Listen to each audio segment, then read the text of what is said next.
everybody, and welcome to this week's virtual patient update. I'm Jess with the rehab team here at Teton Raptor Center, and you may notice that my background is a little bit different as we are currently moving into our new clinic this week. So things are a little bit different for this week's patient update. But let's just jump in and see what's going on with our birds this week. We currently have 3 birds in our ICU and oxygen room. We have a new great horned owl that was admitted this week that was found on the side of the road and was not standing. Luckily, the bird started to stand after just a few hours that it was here with us at Teton Raptor Center. And we haven't found much wrong injury-wise with the bird except some body trauma and some bruising to the left leg. Great horned owl 1030 that was entangled in a power line is doing well. The bruising has gone down a lot in that right wing, and the laceration looks like it is healing well, although there is a big scab over the wound, but the tissue looks healthy, and we think the bird is on its way to recovery. In the meantime, we're going to keep up with some medications for anti-inflammatory and pain management. We also have an American kestrel that is in lower oxygen at the moment. This bird was found in a house unable to stand. The bird is standing well now, but still not wanting to fly using its right wing.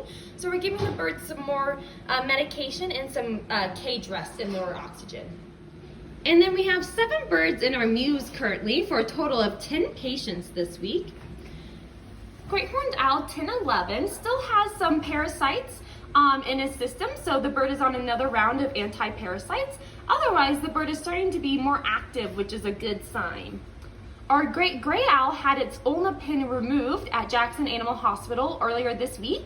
The fracture site was more stable than what the x-rays showed us. However, it's still not quite stable enough for the bird to be off of cage rest and out of its wraps. So the bird is still getting some physical therapy and laser therapy and is still on cage rest until we feel that fracture is nice and stable.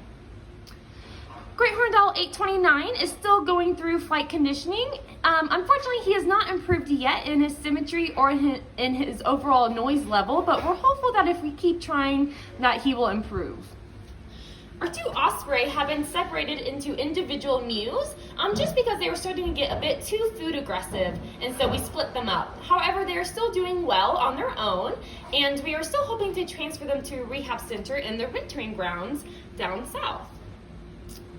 Our American kestrel and northern saw-whet owl that are deemed non-releasable due to their injuries on admit are both doing quite well, and we are just waiting for some logistics and paperwork to be approved before we can transfer these 2 to their future jobs as education birds.